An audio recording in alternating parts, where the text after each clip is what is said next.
Hi, I'm Colleen. Welcome to Colleen's Chats, where I chat about whatever I like. And in today's video, I actually want to talk about a video that I've just watched on the Australia 60 Minutes. I've also done individual lashes for the first time in forever, and this will drive me crazy. So it's driving you crazy while you're watching this. We're in the same boat together. But I just watched this video about this couple called Catherine and Nathan. They're Australians and they basically live off the grid, and the Australian government has took their children away. And I think this story is so fascinating and there's so many sides to it. So let's talk about it. They moved to Italy in a very remote region and bought basically a plot of land for 20,000 euros, which is about $38,000, I think they said, so that they could live off grid with their kids and live this amazing life. And they've done it for many years. So they've lived completely off the grid. And the woman in 60 Minutes, she actually went into the home. It's only 2 rooms, a kitchen and a bedroom they all share. They have 3 kids, a 9 years old and 2 twins that are 6 years old.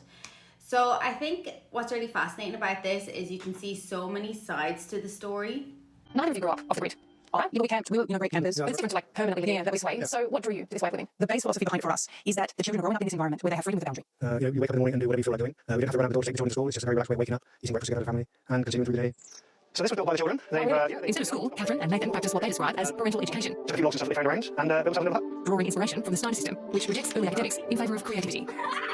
So how do you teach them literature, mathematics? Okay, so they're already getting introduced to reading because since they're babies, they're getting read books every single night. Mathematics is just a standard. You're always counting, you're always doing these things, especially when you're cooking, when you're building things, when you're helping Dave with the tools or building stuff. Alphabet letters is always in their minds with blocks, letters, numbers on the blocks and so forth. Do you not worry that by depriving them of a formal education, you're taking away choices for them later in life? I love that question because I've challenged myself on that question for years. We're actually giving them more opportunities in their future because they haven't been suppressed and confined to one limited form of thinking.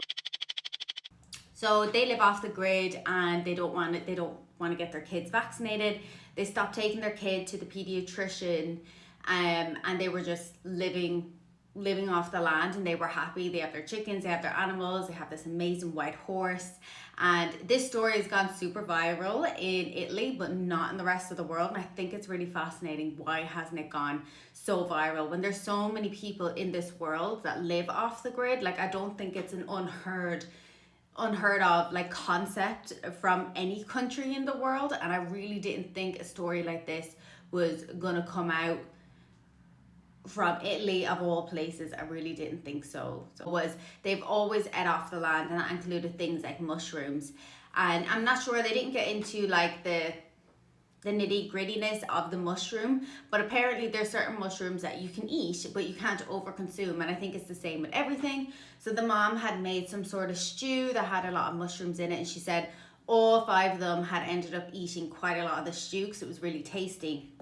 And everyone started to get sick. They were vomiting and they had diarrhea.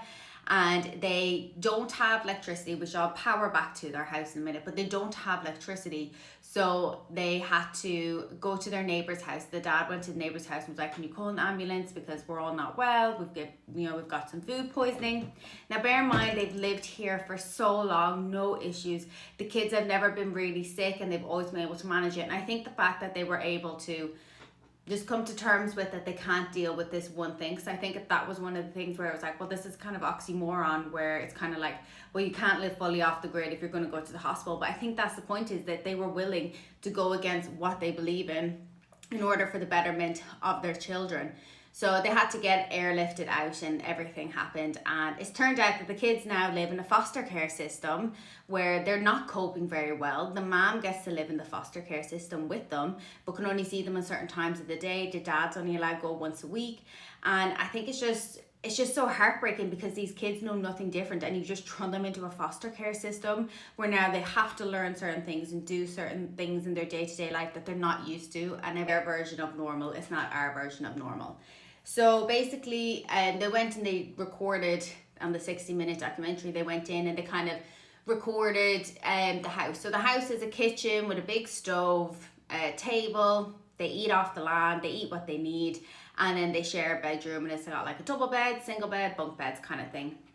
And they don't have electricity, but they have LED lights that are solar paneled, so they do have that. It's a very small home, so they have the stove. And I think the mom, I'm not sure what the dad does exactly financially, like, he looks after the animals, but the mom is a life coach of some sort. I don't mean of some sorts, that sounds really wrong. And I guess when you think about this story, the couple look exactly how you imagine to look them. Like the mom doesn't have her hair dyed, it's really long. The dad is like a bit of a beard. He doesn't look like he gets his hair cut every 2 weeks.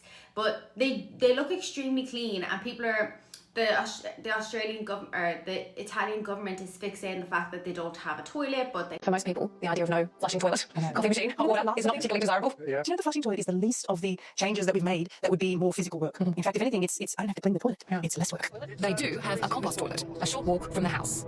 It's just a bucket that gets filled up, and you do your number twos and just cover it with organic material, Yep. straw, hay, or leaves. Okay, and then the presumably bucket, you empty it? I empty it to another area where it sits for a year and a half, Yep. and compost down. This will go onto the olive trees, fruit trees and olive trees, whereas the manure from the animals, that goes onto the vegetable patch. This might be an obvious question, but why use a compost toilet? Why do we use it? Yeah. To save water. Yeah. How do the kids go with the compost toilet? Fine. Yeah, That's all they know. no problem at all. But it's been a big problem for authorities and has attracted the ire of the local Italian community. So they're living a way that's really very unusual. It's really unusual because everyone in Italy at this moment has a toilet. We are famous, we have toilet, and even other things in the bathroom. Toilets are important. Toilet is very important. Claudio Giambini has been a reporter for 15 years, but he's never covered a case as bizarre as the family in the woods. So the first thing at the beginning was how these people couldn't have a toilet in their house because they removed the toilet in their house. And have the compost toilet. And they have the compost toilet because they always say the same thing. We want to live off-grid. compost it on their trees.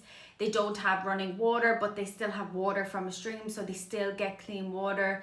I just don't understand why it's such a big problem if these kids have lived, like the 9 years old, if she's lived 9 years completely perfect and healthy, why are they taking her away from her mom? That's what I don't understand.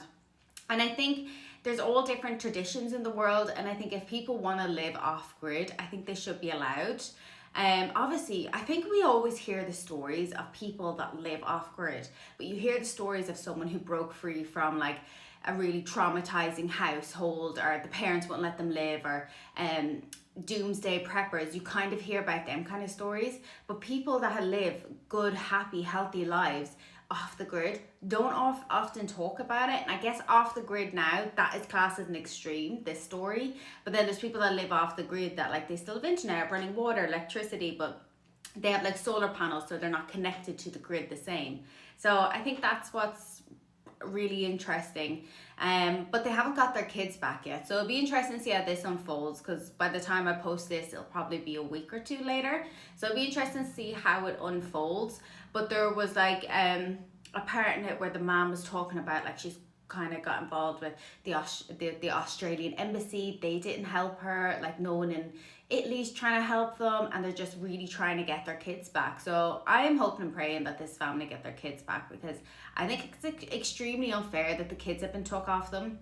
I think that they could have stayed living in their home and possibly had like visitors come in, or like living at home, and then the government assists them in not necessarily financially, but making sure that they get a flushing toilet, make sure they do all these things, because there's so many people that live off the grid. And I wish there was more videos or video evidence of like people that live off the grid and are happy about it, because I think it's the same in every culture in the world, that we always hear the most negative side of it. And one thing on my channel is I like to talk about like the silver lining and the positive in it.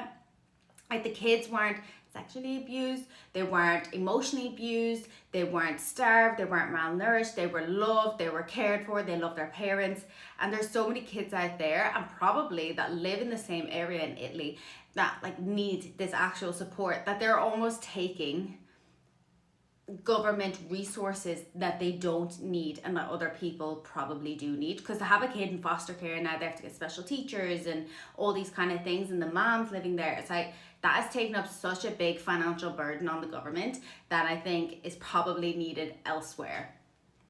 So they were asked like, when you get your kids back, if you get your kids back, will you leave? Will you go back to Australia? Because they're originally from Melbourne, and they said they can't because their horse is too old to travel. I think they brought the horse with them, so they plan to just go somewhere else in Europe that they can kind of drive there. But I reckon they'll probably have done their research and found some sort of other community-based situation that they feel safe in, because this would just be the most petrifying, scary experience for any parent to go through. Now, there is obviously the whole extremeness of it, of like never going to a doctor, never getting a vaccination, not going to school, taking that right away from the kids. But one interesting thing the mom said was, she said she always asks kids, if you want to go to school, you can, just let me know. And then the 60-minute woman said, well, if I gave that option to my 8 years old, she was sure want to stay at home and just play. And they said, well, our kids aren't just staying at home and playing. They are out working. They are doing stuff in the house. They are learning numbers. They're reading. They're writing. They're doing it in everyday life. But it will be interesting that they're probably to figure out exactly where their mental capacity is now. But I think this story is fascinating on a few different levels, because I think maybe in Australia it will be accepted a bit more to live this kind of lifestyle. But yeah, let me know what you think in the comments below. I think it's kind of unfair what's happened, and I'm kind of taken a bit back by it, but let me know what you think. I'm kind of on the parent side on this. If the kids aren't being harmed in any way, the world is changing. Everyone doesn't need an A-level education anymore. That's not how the world is working. So I think the education system needs to move along with the world. But thank you so much for listening to my video. I'm going to record 1 or 2 more today, so you'll see me in this hair makeup for the next couple of videos. So let me know what you think, and I'll see you in the comments.